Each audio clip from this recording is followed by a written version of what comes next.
Toyota's key fob remote start technology allows you to start your vehicle from a distance, providing convenience and comfort before you even get in the car.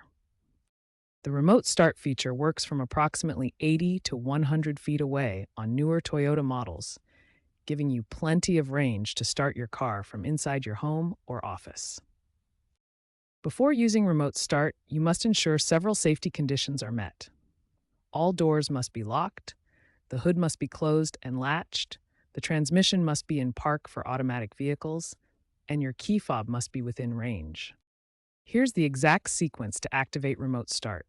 First, press and release the lock button on your key fob.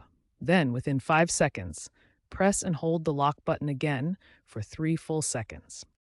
When remote start activates successfully, you'll see the hazard lights flash twice, hear the engine start, and the climate control will automatically activate.